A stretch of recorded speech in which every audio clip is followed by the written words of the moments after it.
were there any critic clients who have misjudged you, and later on they got convinced that this will... One of the decision makers wanted me on board.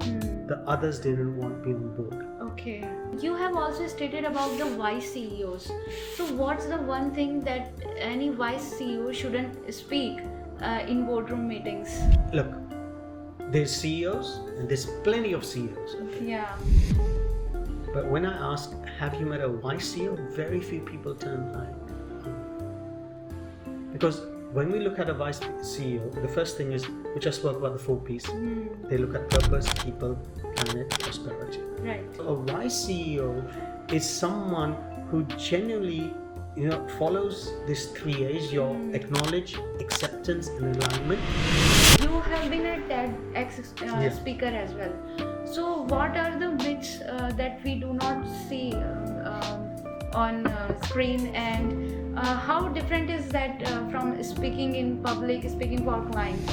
So TED as a whole is a platform of sharing ideas. That's what it is. Everything is a learning. Now some learnings are just beautiful. Love it. Yeah. I enjoyed it and everything. So what are some essentials of communication skills that we can implement within our body language? Very simple thing. I sit there, I put my hands together, and I just breathe. No special breathing, I just breathe. That's all I do. How do you see AI? I mean... I love it. I love technology. Okay.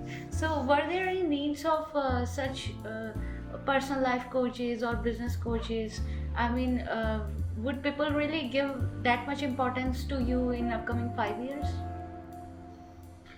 AI is getting very, very clever.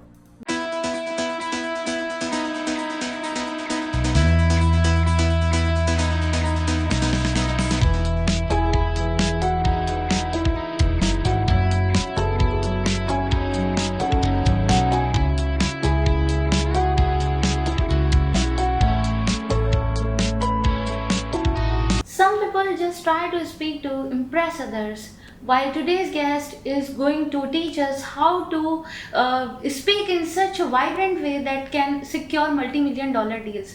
Many founders and startups struggle to secure investment, to secure good client deals, generate more business in their field.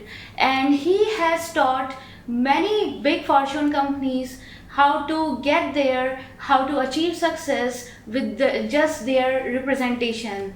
So we are going to learn that how communication skill set works in industries, and he has taught big names like World Bank, Oracle, Honeywell, and has worked around 21 countries. So today, without any delay, let's learn with him how we can speak better, how we can improve ourselves, and can do better in our niches. So without any delay, let's welcome the man, Rohit Bassi ji, and learn how he had been working from 30 years and how they are transforming their clients to achieve such success. So Rohit ji, you are a communication wizard. So what spell do you teach your clients first? Okay, good question. So firstly, let me thank you so much, Bhawna. Thank you very much for allowing me to be here. Yeah. Truly honored. You said I'm the communication wizard. What spell? That's a very intriguing word you've used. So let me just clarify a couple of things.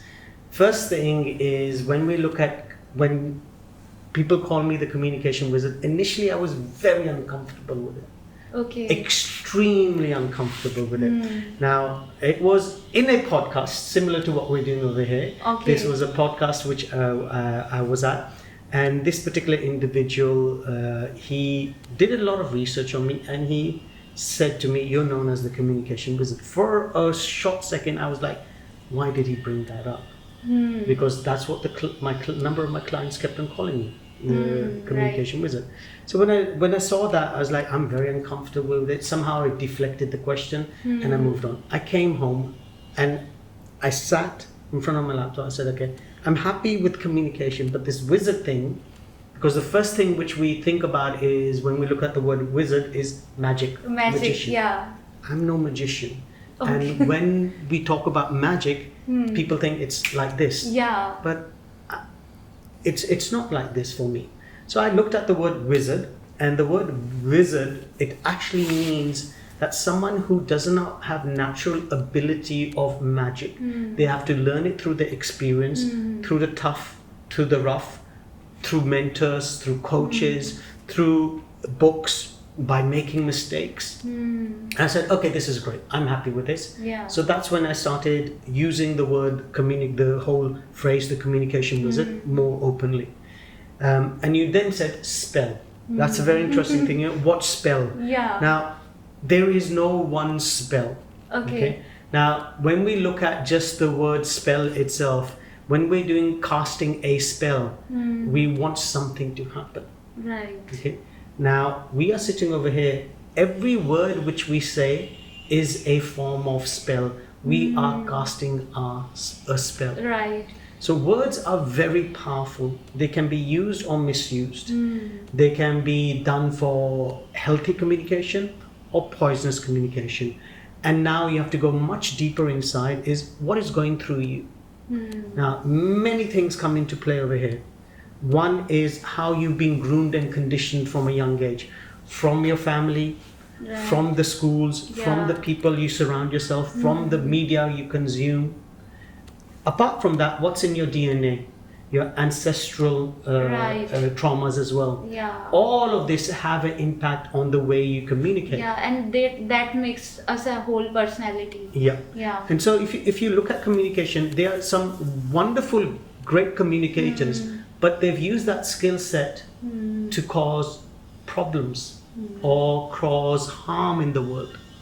And there are more than enough examples around the world to show these amazing people in communicating who are actually causing more problems and issues because they're stuck in their ways. They think that is the right way, but people like the way they speak. They get mesmerized. Yeah, because they somehow have a natural talent, or they've learned and developed them, that it's my words, how I use them can change things. Exactly. And this is where the spell happens, is how are you using your words with the voice, and who are you aiming at? Yeah. So you look at your show itself, you have a target audience. Exactly. Okay, not everyone's going to like you. Yeah. Okay. And everyone is not my audience. Yeah. Absolutely. So you will use the words, the voice, the atmosphere which suits that particular audience, so that Obviously. they listen to you. Yeah. And therefore you have to first decide, okay, who am I going forward to? I mean, on a day-to-day basis, we are dealing with our family, we're dealing with outsiders, we're dealing in the office if you're working.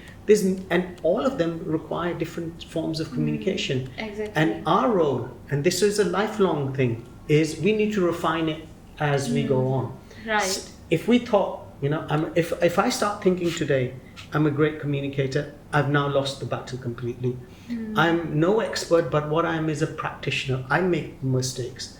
I have flaws. But I then come back to, which I've spoken to you before, is about the 4 C's: courage, clarity, conviction, and compassion. I always return back to that because that gives me grounding, it gives me good foundation, it allows me to restart myself. So these 4 C's journey and how you have worked with clients throughout the career of 30 years. So what mishappenings you have faced? What were the challenges with different type of personalities, and how you improved them? Were there any critic clients who have misjudged you, and later on they got convinced that this really works in their lives?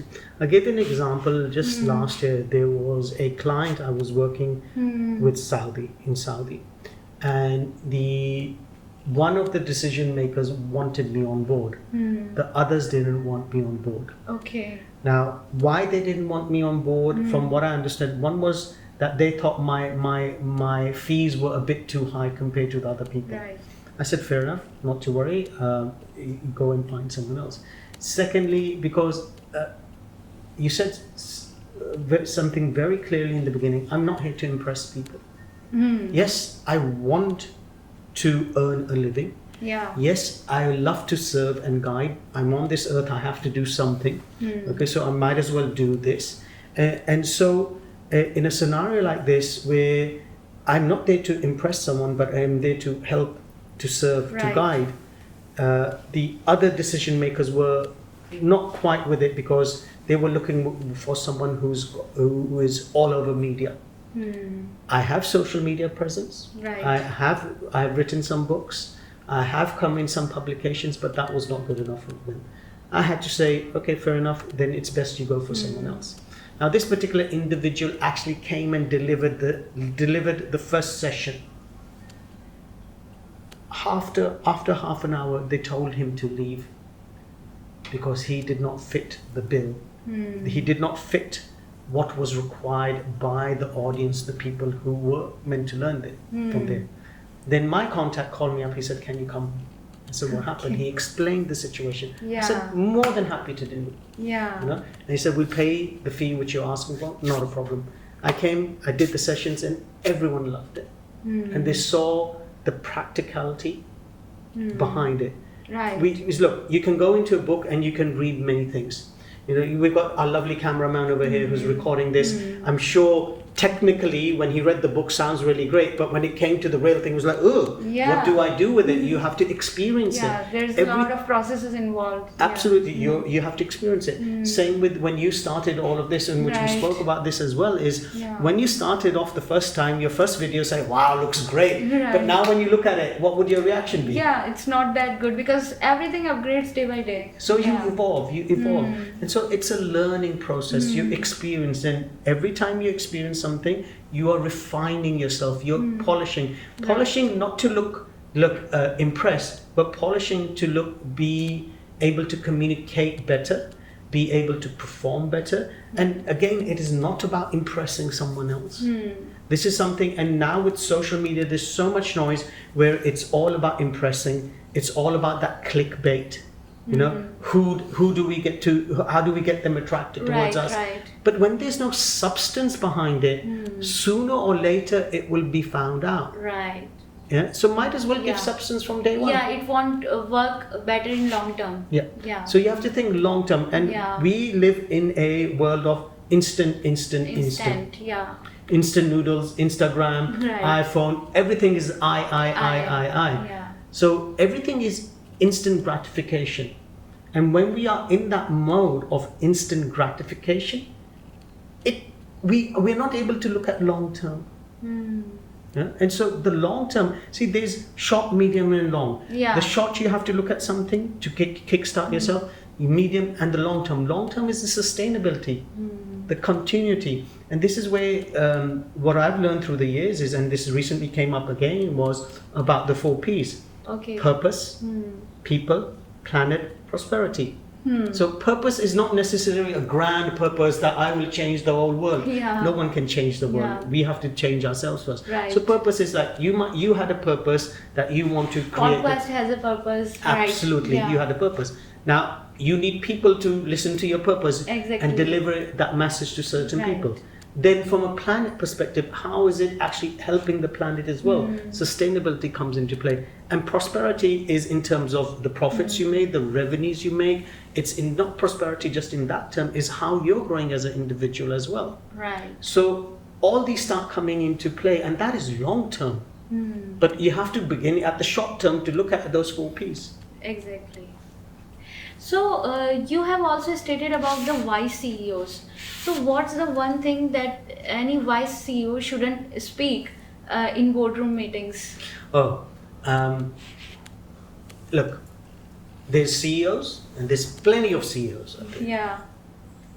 But when I ask, have you met a wise CEO? Very few people turn like, oh. Because when we look at a wise CEO, the first thing is, which I spoke about, the 4 Ps.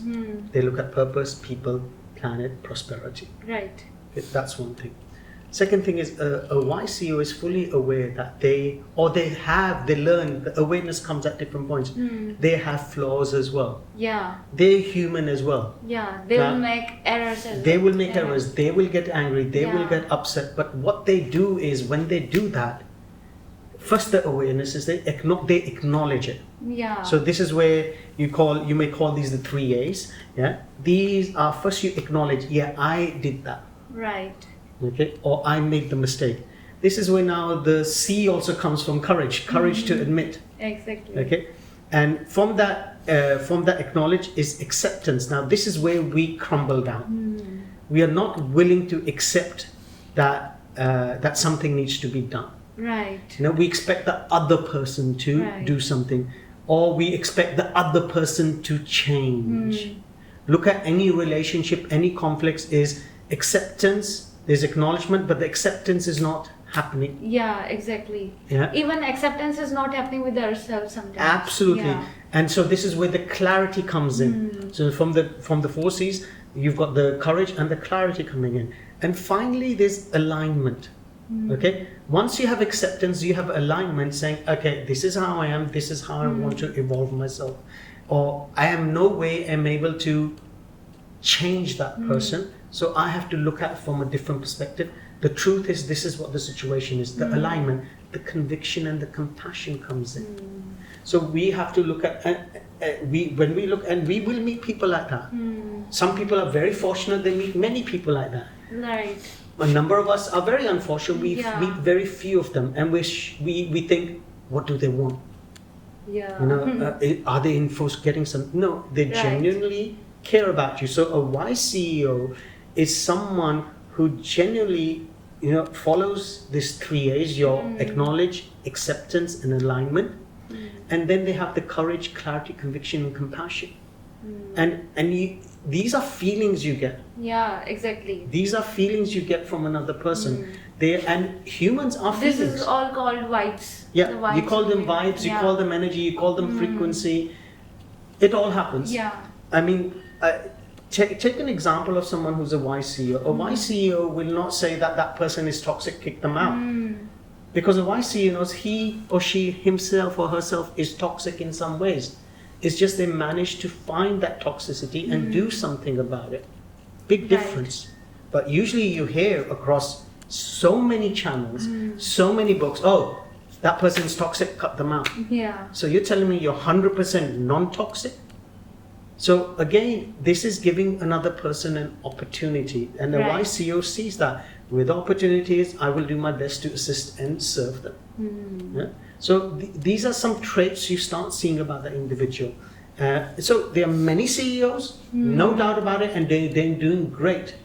But a wise CEO is someone somewhat different who will look at things from a human perspective about sustainability and continuity. That's what they're focusing on. They are not there for me, noise about me, impress about me. It's how can I serve, how can I guide, what can I do? It's all about the improvement of... Actually, that's what it is. So, Ratan Tata passed away recently. Yeah. You could say, from what I've read, I don't know him personally, but what you could read and from what he's done through the years, that is what you could define as as a wise CEO. Right. I'm sure he's aware of his flaws. He has done so much for the community. Absolutely. That's really remarkable. So if you want to look at someone who I could in the media say is someone like Ratan Tata. Personally, I know some people, but they're not celebrities. They're not popular, but they are. Some of them I would even define them as household wives. So they take care of the family, but the wisdom they have is outstanding. Because someone who's running a house is the CEO of the house. Yeah. Chief Executive Officer of the house. They have a lot, nice. lot to do. So you have to see a wise CEO as someone not just about profits. Yeah. They are looking at purpose. They're looking at people. They're looking at planning. Process. They're looking at prosperity. They're looking in every way whatsoever what is feasible, and that's a lot of responsibility on someone. So, you have been a TEDx speaker as well. So, what are the myths that we do not see on screen, and how different is that from speaking in public, speaking for clients? So, I have done 3 TEDx talks. Okay. My aim is to somehow or the other be on the TED platform, the main one. But I've been to Qatar, I've done here in Dubai, and if you go down to another Emirates over here, recently in February I did in Russell Khaimah. And all of 3 of them worked slightly different, but the foundation is same because it's TEDx. Okay. I see. Now everyone gets excited, and so do I even now when somebody says come and do a TEDx. because you are now going to a platform which is popular all across the globe. Yeah, it's global. Okay. And you have people of all levels over there. Some people are extremely famous already. Some people are just starting off. So some people you may not even like on the platform, but they're there because they're sharing an idea. Right. So TED as a whole is a platform of sharing ideas. That's what it is. Now, all my work which I do is come from this thing, which is the fourth C, which is compassion. Why compassion? For a simple reason is we as humans are a bag of emotions. Right. And without compassion, it's very difficult to take care of those emotions. So when I did my first TEDx talk, this was in Qatar, and I did the talk, I came back, and it was released. A number of people said, "Are you stupid?" I was like, "What do you mean?" He said, you went on such a massive platform and you did not promote your business, your work." Right. Your portfolio. And I was like, my promotion was compassion. That's where I work from. And also if you TEDx, TED makes it very clear, you're not there to promote yourself, you're there to share an idea so people can get inspired by it. You ignite inspiration in them, which is very different to promotion. Right. Yeah? So it is not about impressing anyone. So that was that. So the other thing which I was told when I did that afterwards was some people saying, "Your talk was from the brain to the ass." I was like, "What the hell do you mean?" Basically, they thought it was useless because in a world which we live in, according to their perception, it's all about money. Right. Okay. Then I had people who appreciated it. They thought, "Oh, this is interesting, this is good." So I got both sides of the story. But that's when I realized that being on that platform, when you're truthful, there will be the real people will stick with you. The people who are not real will go away. Will go away. Yeah, so eventually they are not your people as well. Yeah, so they're not a part of your tribe, or let's put it that they were meant to be a part of my journey, where I was meant to learn something from them. Now that meant of learning could be I have to not let my ego come in the way. I get upset, I'm angry, I need to find ways to take care of those emotions so I'm not triggered again. Otherwise the same thing repeats again and again. So there's learnings you learn from everyone. When I talk about learning, my thought process on is a very, very thing. Everything which we do in life is a learning. Yeah, and everything happens for a reason. Yeah. And see, I don't know what the reason is. Maybe I'll know it in 10 years, 20 years. Yeah. And it's frustrating when you can't find the reason there and then. So everything is a learning. Now some learnings are just beautiful. Love it. Yeah. I enjoyed it and everything. Some learnings are painful. Right. And the pain is very painful, whatever said and done. And that's why it's painful.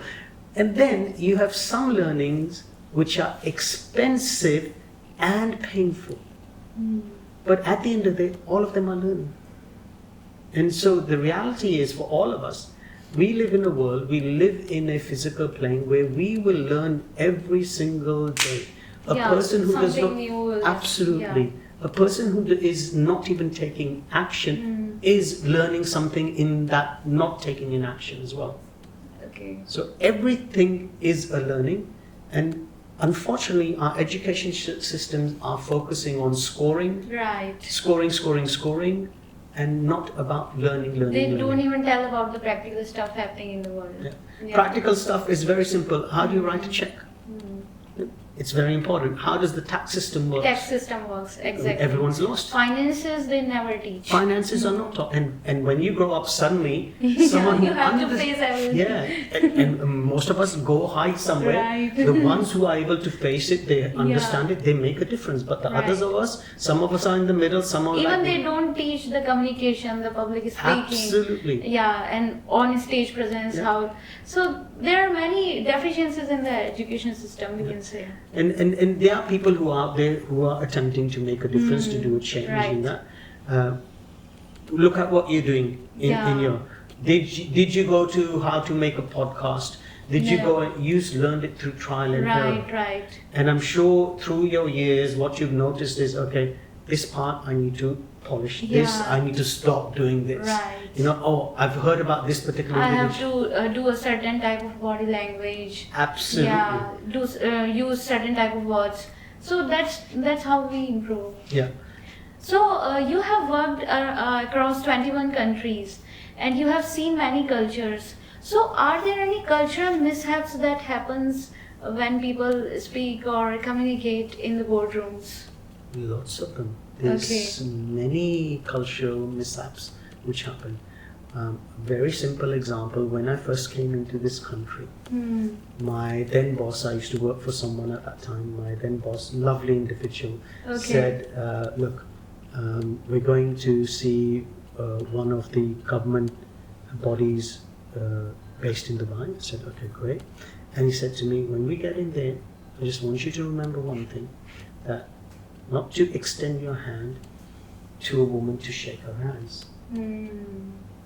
I was like, Western thought, what kind of blah, blah, blah, blah, blah, you know, all of that. Then I stopped myself. There's some kind of cultural, some kind of difference over here. Why? Because you're living in a country with, there are certain ways they do things. You don't do that. Unless a woman extends her hand, it's out of respect, you know that. Unless she's doing it and she's comfortable, perfect, you have to give that respect to that lady. Right. Now, just imagine if I'd gone in that meeting, did not know that, and extending my hand to all those Emirati ladies. It will be taken as offensive. Right. Just a very, very small thing. Very, very, very. You can look at it many. There are many other things like your body languages. I won't say it for the camera. But it makes a big impact. There's some common body languages which we do, which can be considered rude. Right. But people, because they've not been in that culture, they can't understand. They cannot understand why this is being considered as rude. Right. It's a cultural thing. You see people who have written books on culture and how culture can, if you understand the culture, how it can be so productive, so progressive. But if you're not willing to understand the culture, you have challenges, you have problems, you have massive conflicts. Right. So there are founders out there in the market that they are doing really well with their business operations. They are good at their functional skills, but they are not good with communication, and they are afraid to present themselves in the meetings. They are afraid to be the face of their brands. So what are your advices to them? Okay. Firstly, I'm going to rephrase what you've said. It's not that they're not good at communication. They are good enough at communication to get the work done. Yeah, but they are more, so there is more of work is more kind of introvert. Yeah, so they know what needs to be done in terms of their work, and they will get it out. They're very good at it. Yeah. You know, from that perspective, beautiful. Recently, this was last year. I have a particular client, CEO for an organization, a publication organization. He's much younger to me. Okay. Very well to do.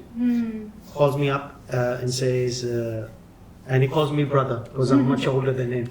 And he says, brother, I need your help. I said, what's up? He said, I need to now go out and present to the public. I said, okay. I said, you present. He said, I present during meetings to maybe a client, to my people, but that's in a meeting. And even that I hesitate, but I know my work technically, that's why I'm doing good at it. But I have a challenge. Firstly, when I see those people, or I see people who I do not know, I get like, I fumble. Okay. Yeah. Secondly, I'm scared that even though I know my things, but what would people think? Right. Again, people are thinking from, I need to impress. Right. Okay. Then it comes to is like, yeah, I know what I have to say, but I don't know how to say it to them. Even we have seen in the Shark Tanks, that's amazing TV show. Yeah. So in American Shark Tank, there were two founders who were very good with their product, but the co-founder was very scared to explain. Even he was stuttering and wasn't speaking the words clearly.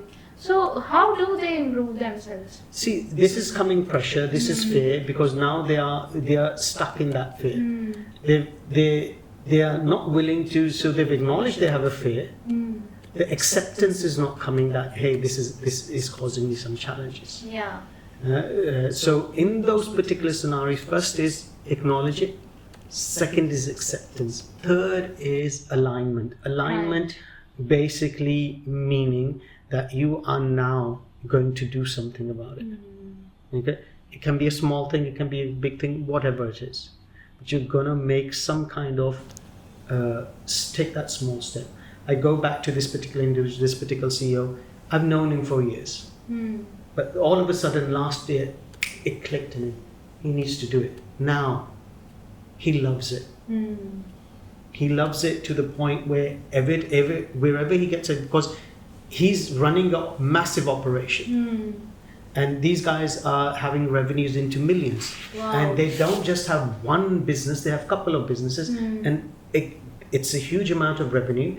And also from that perspective, he's got so many different employees he has to take care of. Now, he started thinking, and I said to him, you run so many businesses, yet operationally you're sticking everywhere down there.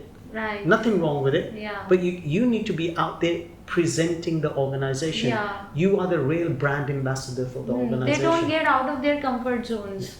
So they need to move and start going there. Now, some people are not good at it. It's fair enough. Right. You know, it's fair enough. It's not their thing. But for those who have that thing, the first thing is you have to acknowledge it. That hey, I'm scared. I'm worried because what people might say.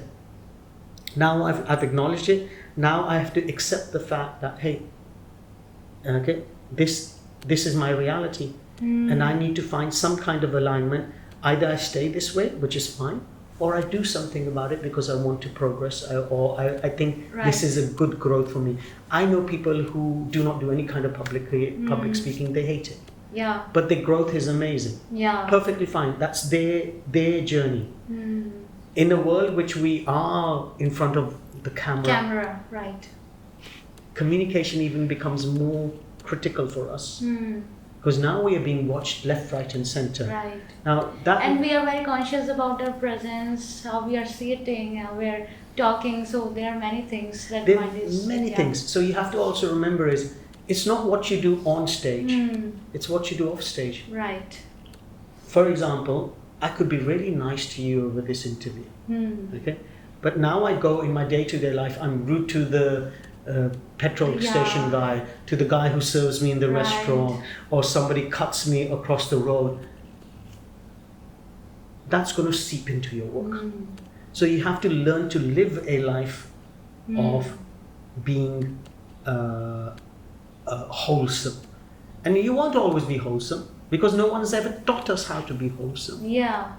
We've gone into school, we've done our studies, and now work. Get married, have children, blah blah blah blah blah. Yeah, blah, every plan is set with the timeline. And so one thing which we are never taught, and this is no blame on anyone, but now we are more educated with so much material out there. The first thing is we need to find a way to understand ourselves. Right. This has been messages for centuries by all saintly people. Understand yourself first. The rest will all be fine. Right. But we have to first understand. And this is the communication which we're going to do with ourselves. Are we communicating with ourselves before even the rest of the world? How are we communicating with ourselves? That's very important. So what are some essentials of communication skills that we can implement within our body language and that can make us shine in the room of 1,000 people? Okay. Give me an example where you need this. Are you doing some session? Tell me, I will do it with you. Yeah, so whenever I want to, whenever I have to do some public shows, I instantly get worried about how I will look, how I will speak, and if somebody interrupts me there, how they will react, how I will react. So there are many things of, goes into my mind. Okay. So how do we overcome that? So for me personally, I use a very simple technique. Okay. In that very, very simple technique where people say it's a form of meditation, whatever it is, what some people call is getting into a state. Different people do it differently. For me, it's a very simple thing. I sit there, I put my hands together, and I just breathe. No special breathing, I just breathe. That's all I do. That grounds me.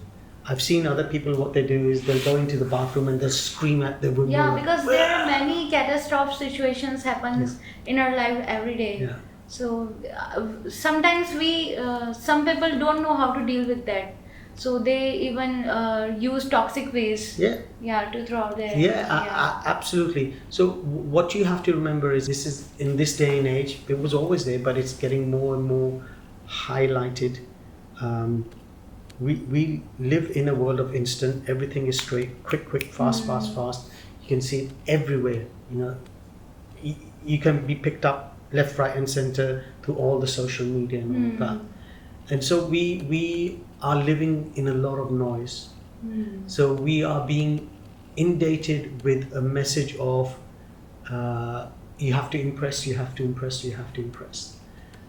This is where, for me personally, this helps. Maybe someone else's story is something else, but what I can tell you is for myself what has helped. And I see this depending on who I'm dealing with, what will work for them. I go down a path of what people define as spirituality. That I'm not here to impress, I'm here to guide, I'm here to serve. Simple as that. Okay? Great. I would love the publicity like a celebrity has, but then there's a lot of pressure with that as well. Are we willing to take that? I don't know. You only know that when you get there. So that's one thing. So a lot of people want that. You hear people, young celebrities who've committed suicide. Yeah. Many suicides are happening in K-pop industry. Absolutely. And our industry as well. Absolutely, and it's happening across the globe. It's a sad state of affair. Yeah. So what happens is we are inundated by things around us to impress others. Because there are many things that we are biased about. Yeah. That people don't want to compromise it. Yeah. So when I go in to do any sessions, and I would say that to you when you go in there, what is the purpose of me being over here? My purpose is I have been asked to deliver a message, right, and I'm going to do it to the best of my ability with what I know today and what I can, and do my best in that scenario. Because again, going back to your first video you did, you were impressed, you loved it and everything. Now you look at it and say, okay, I could have done this, I could have done that. Right. But at that moment, with your resources, with your knowledge, with your understanding, you did the best. And you will see your progression as well with that. So you have to go in there saying, when I'm presenting with the high pressure sessions which you do, the high stake communication at the end of the day, you have to go, I'm here to serve, I'm here to guide, and I'm going to do the best to my ability with whatever I know. That's all you can do. So like we are doing it in person today, the podcast, and sooner as the technology is upgrading day by day, maybe we'll do it with our AI avatars soon. Absolutely. If you look at Star Trek holograms? Yeah, exactly. We could be doing it through there, where we could be in two separate places, but when people look at it, we seem in the same place. Same place, right? It's a possible, but again, communication is required. Exactly. In everything, communication is required. Look at a baby. When a baby wants to do, it communicates by crying.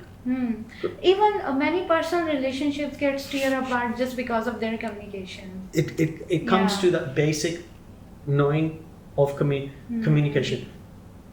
We all have flaws, okay? But what are we now going to do to polish ourselves, to refine ourselves? Some people say they don't need anything, they're perfectly fine. Their choice. Right. Some people say, no, look, I need to do this because this relationship is important to me. Okay? Then the other party also has to be willing to come on that journey with them. It can't always be one-sided, especially when you're in a relationship. We all are interdependent. Simple as that. We're all interdependent. You've come here, you're doing this session with me. Exposure for you, but at the end of the day, it's exposure for me as well. Yeah. So we're interdependent on each other. Right. So this thing about I'm self-made, no one's self-made. No. Everyone is interdependent. You need each other. We as humans need each other. You came here in a taxi. If the taxi wasn't here, how would you have come here? Right. But we are all interdependent, and so taking that into consideration, we're interdependent, and I'm in this relationship, or I'm in front of a board members, or I'm in front in my workplace, or in your case, I'm doing an MC work, or I'm hosting something. I need to go back to the thing is, I'm here to serve, I'm here to guide, and I'm going to do the best I can with whatever knowledge I have. Simple. Right. So you have helped your clients refining their pitches. How do they present themselves in front of investors? So what's your advice to those people who really rents everything, and they sound very robotic and not authentic? So how do they improve themselves in real life? So the first thing is, when you are doing any kind of communication, you have to be comfortable in your own skin. You are, there is only one Bhavna. Yeah. Okay, there might be many people with the name Right. Bhavna, but there's only one Bhavna. Right. There's only one me. So I will do my best to show myself. Now, the word which people use is authentic. Now, authentic, again, doesn't necessarily mean the same to everyone, but authentic is being truthful and honest. And this is where when you're authentic, it also means that you're mature enough to stop and start. So when you're in a conversation, it's a heated conversation. A mature person, generally looking at it, will say there's no point moving on with this conversation, because it's only going to get worse. They'll go higher. But someone who's immature, they will keep on ranting and ranting and ranting and ranting. So when we are in a situation where you're talking about investors or who want to go and pitch, the first thing is you have to be very clear with your message. So what they call is the KISS principle. Keep it simple. Simple is stupid. Yeah. So I call it keep it simple, sunshine. Yeah. So that's your own version. Yeah, that's my own version, sunshine, because we are bringing some sunshine, joy into someone's life by giving that. So keep it clear, keep it simple, sunshine. I could sit here and I could look at this, oh, what a wonderful, beautiful container which is holding this liquid, and the light is shining off it. It's a glass with water in it. Right. It's now, to a normal person, with all what I was saying, they just wondering what kind of container it is. But when I say it's a glass, it has water, it will refresh me. It's simple, it's straightforward, it's to the point. So your message has to be very clear. Right. Very clear, very simple.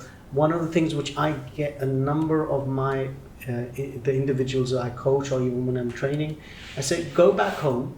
If you have any children or nephews or nieces, and especially if they're below the age of 16, go and ask them, do you know what I do? And if they are not sure, you explain it to them. 99.9% they still won't understand it. Right. So when you can understand to that level, that means the communication is happening. Because at the end of the day, what all we are, we're all grown-up adults, but we think like 12-year-old kids.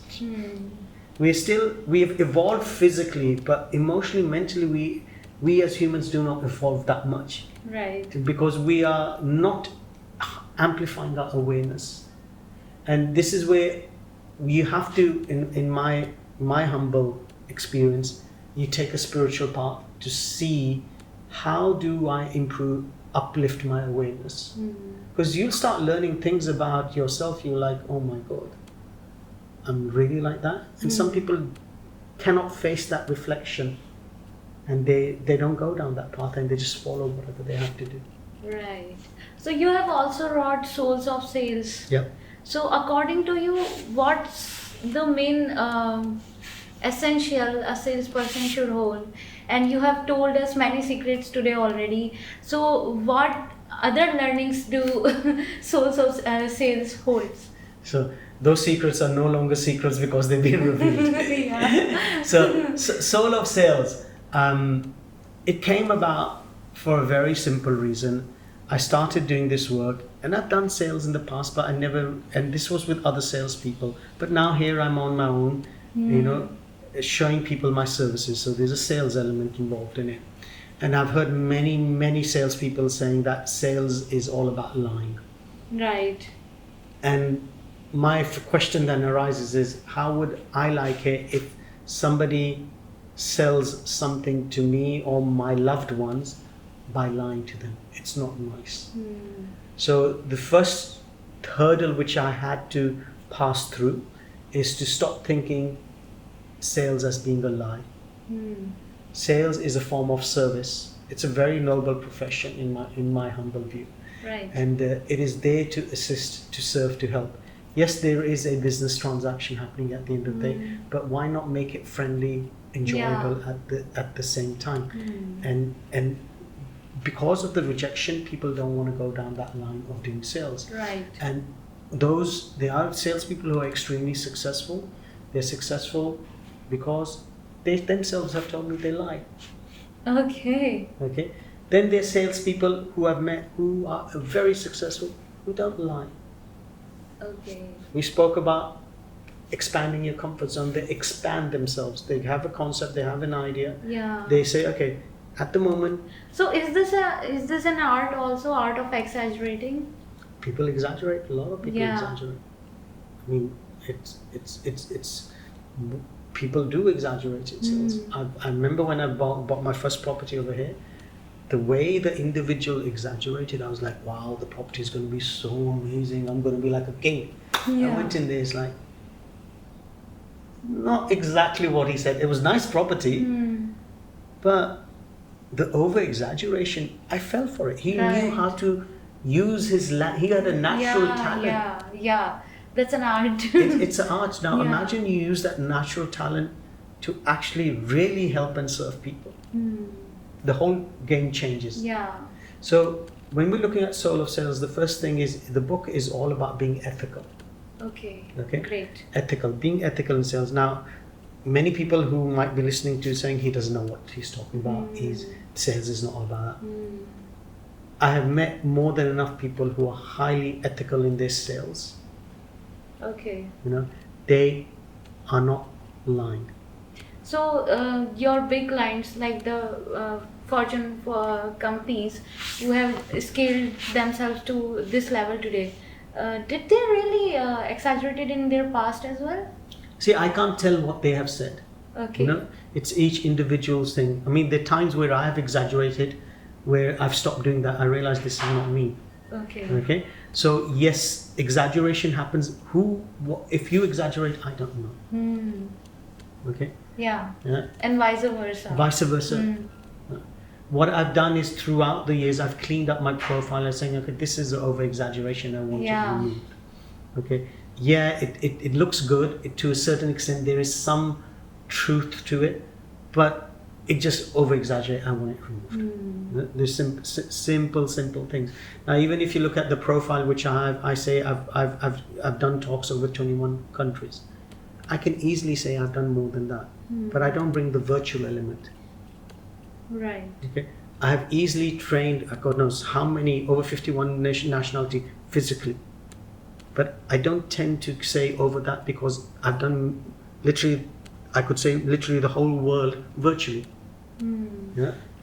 So what's the best sales campaign that designed till date according to you? Sales wise, Yeah. I mean, this is where you're talking about more marketing. I would say it's the marketing element.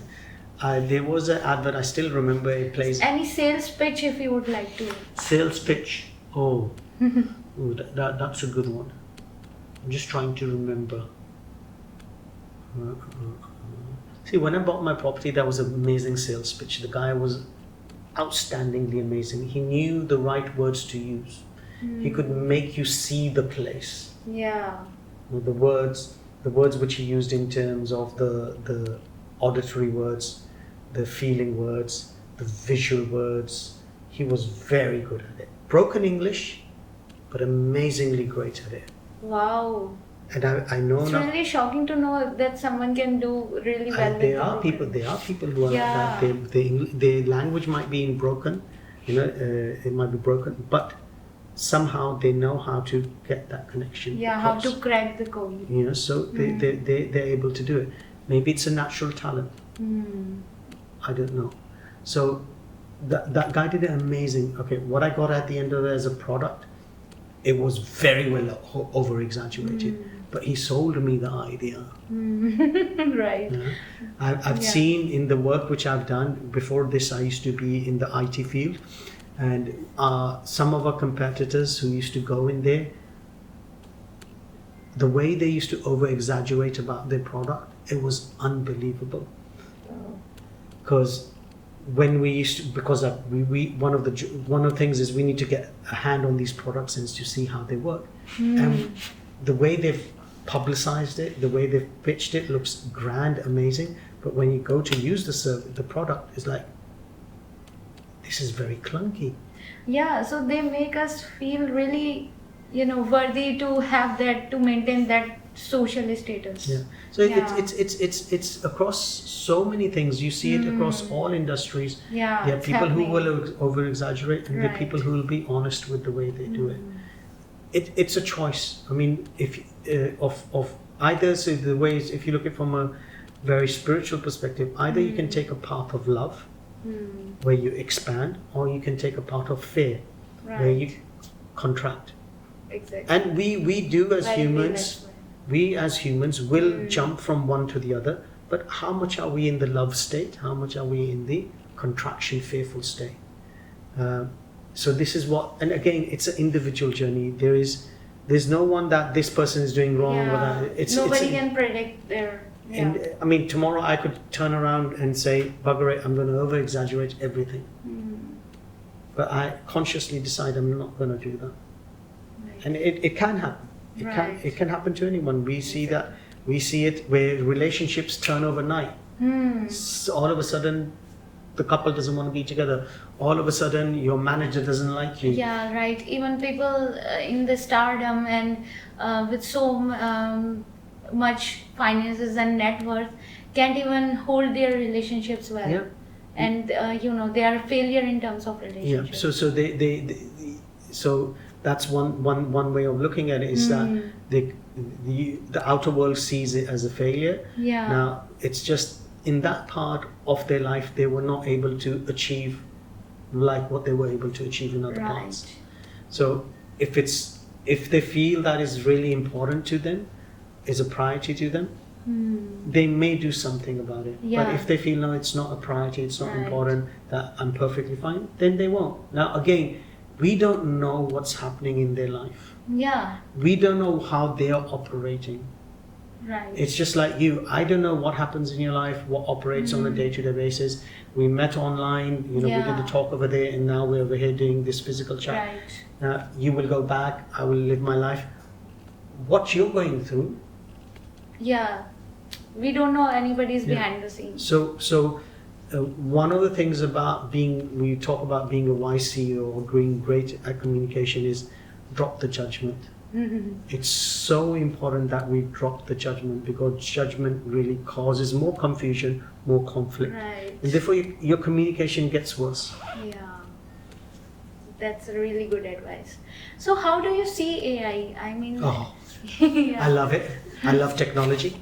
Okay. So were there any needs of such personal life coaches or business coaches? I mean, would people really give that much importance to you in upcoming 5 years? There's a recent study done by Harvard Business Review. There's a report in there how AI is also having some kind of empathy in it. It's a long way to go, Yeah. but there is some notion, because when what we see as generative AI, what we do use on a day-to-day basis as the public, one of the things which is happened is we started off by, I want to create this content, I want to do this, I want to do that. But now, according to that report, what's been discovered is people are asking questions about what is my purpose of life? I'm having this relationship issue or this workplace challenge. How do I deal with this? These are the types of questions which are more deep. Right. Okay? And these are the things where you go to a coach. Now, or you do some kind of training, whatever it is. Now, everything which is being inputted in AI is by humans. Whatever they input, that's going to come out. Right. Now the thing is, are they inputting something which is wholesome, or are they inputting something which is not wholesome? Right. So what you're really building is, and now AI is getting very, very clever. There's been cases where I can't recall these particular exact named references, but cases where they've got two AIs to talk to each other and they start speaking their own language. Now, Right. for humans, that's very scary. Right. This was also discovered many, many years ago. I think it was 2018 or 19 when the first time I did a talk on AI and how the talk was, is this the death of learning and development? Right. Yeah, because AI is approaching.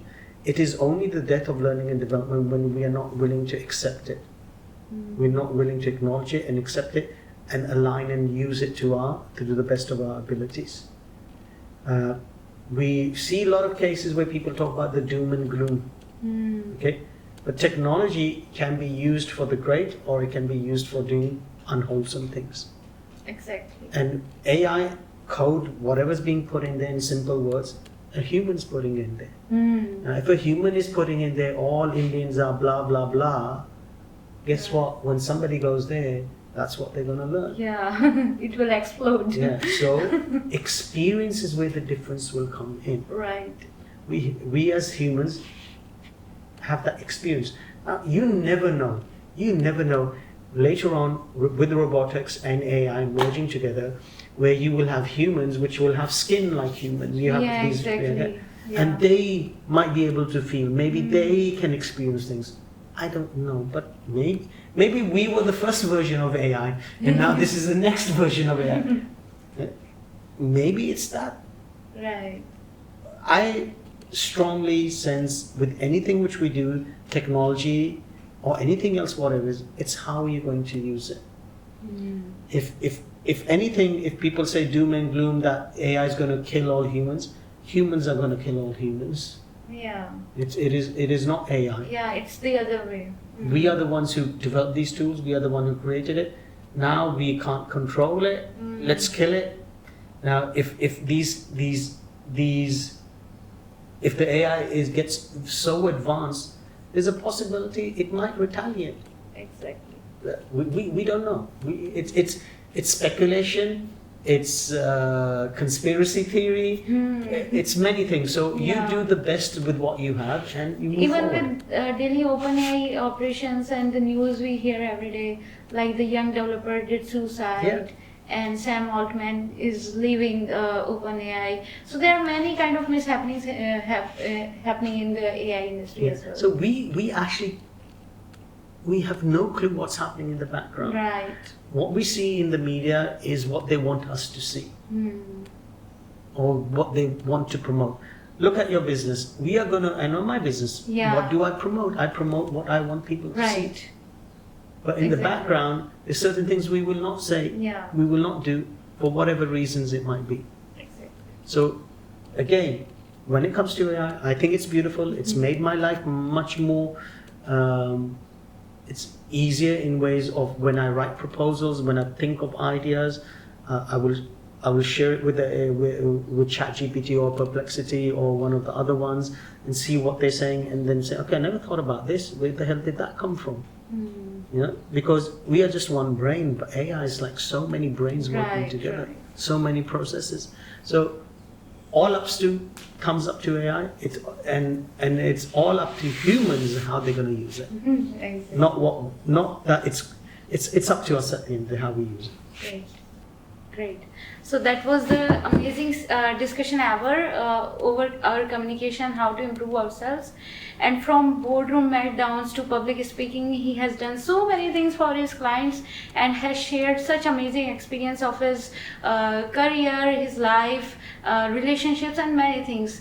So this was very powerful episode, and we have learned how to turn communication into our power. It's our signature. So thank you so much for My being pleasure. on the show. Thank you so much for allowing me to be on the show. Lastly, how if you want to know our audience, how they can reach out to you? Very easy. My website is www, which is the case with most websites, .rohitbassi.com. So it's Rohit Bassi, ROHITBASSI.com. And guys, if you really love this insightful and wisdom-packed show, please subscribe to Podquest and like, share within your community, and please sign up with Podquest today. Thank you so much. Thank you. Shukran.